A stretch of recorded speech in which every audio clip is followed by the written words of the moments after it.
Share ఆటోనా? Share auto కాదు, flight. Flight. అల్లుడు గారు చూసావా ఎంత తెల్లగా ఉందో? ఇందాక చూసే ఏదో గుడి దగ్గర ఇలాంటివే. నాదే గుళ్ళో దండం పెట్టుకుని వచ్చా. సరే అల్లుడు, ఇదిగో, మా పన్నోడు ఏమనుకోకు. ఓకే, నువ్వు అటు చూడకు అల్లుడు, సిగ్గుపడుతుంది పిల్ల. ఇగో అల్లుడు గారు ఎండను పడి వచ్చాడు. Cool drink. Cool drink. అయ్యగారు ఇప్పుడు కూల్ డ్రింక్ అంటే మన కింద ఫ్లోర్ లో ఉన్న ఫ్రిడ్జ్ లో తీసుకురమ్మంటారా? అదే. పై ఫ్లోర్ లో ఉన్న డబుల్ డోర్ ఫ్రిడ్జ్ లో తీసుకురమ్మంటారా? అదే. మొన్న బాత్రూమ్ లో ఒక ఫ్రిడ్జ్ పెట్టాం కదా. తెచ్చండి. ఈడు ఎంత సన్నాసో, బాత్రూమ్ లో కూడా కూర్చుంటాను. కూర్చో అల్లుడు. అయ్యా, ఎందులో తెమ్మంటారు? నువ్వు ఎందులోంచి తేవద్దు కానీ అల్లుడు గారిని చూస్తుంటే నాకు ఎందుకో షుగర్ ఉన్నట్టుందిరా. షుగర్ కాదు. పని చేయి, కూల్ డ్రింక్ క్యాన్సల్. కొబ్బరి బొండం. అయ్యగారు కొబ్బరి బొండం అంటే మన ఇంటి ముందులో ఉన్న 300 ఎకరాలు తెమ్మంటారా? అదే.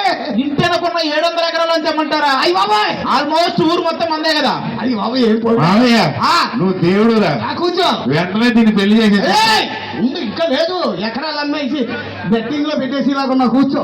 సరే కానీ కొబ్బరి బండంతో పాటు అమ్మగారిని అయ్యగారు ఇప్పుడు అమ్మగారు అంటే రాయగల్లో ఉన్న అమ్మగారిని తీసుకురమ్మంటారా? వైజాగ్ లో ఉన్న అమ్మగారిని తీసుకురమ్మంటారా? మన శ్రీకాకుళంలో ఒక అమ్మగారు ఉంది కదా. అదే. అయ్యి బాబాయ్, ఒరే రెట్ట తెచ్చాం కూర్చుని. ఇట్రా. ఒరే పోరంబోకు, నీకే ఎన్ని సెటప్లు ఉన్నాయంటే నీ కూతురికి ఇంకెన్ని సెటప్లు ఉంటాయిరా? దాని ఓట కూడా అలాగే ఉంది, దాన్ని నమ్మడానికి లేదు. మొత్తం పేమెంట్ అడిగితే ఒకసారి నీ ముఖం దగ్గర తీసిరా. ఆను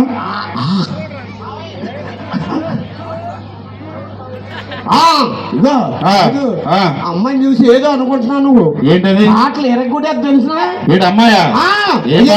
ఒక పాట పాడరే నువ్వు. మౌనంగానే ఎదగమని మొక్క నీకు చెబుతుంది, ఎదిగిన కొద్దీ వదగమని మీనింగ్ అందులో ఉంది. అమ్మా అమ్మా, ఇంకో పాట పాడుతుంది అల్లుడు. ఆ పాట ఆపడానికి ఎంత తీసుకుంటారు అడుగుతున్నారు. ఇప్పుడు ఎందుకు ఏ పాట వేస్తున్నారు? ఏ పాట? ఒరిజినల్ గా పాడిన ఆవిడ ఈవిడ ఒకలా ఉంటారు. కవల పిల్లలు మోహన్ బాబు గారు తీసుకొచ్చారు. ఏ పాట? బాగానంటారు. కిసిక్ సాంగ్ ఫర్ మీ ముగ్గురు కలిపేస్తారా? కలిపోయింది, బాగుంటది. మధ్యలో రాజు ఇంకా బాగుంది. ఈ కిసిక్ కసిక్ కసిక్ అన్నట్టు ఉండాలి. అందుకే వద్దు, వెనక్కి వెళ్ళిపోండి. ఎప్పుడు మీ ముగ్గురికి ఒకటి తెలీదు, తేనె ఆముదాన్ని ఎప్పుడు అసిరత్ చేయకూడదు. సరే కానీ ఆయుష్ పడకు, వయసు అయిపోయింది. రెడీ రెడీ సాంగ్ మైకులు వేసిపోతున్నాడు.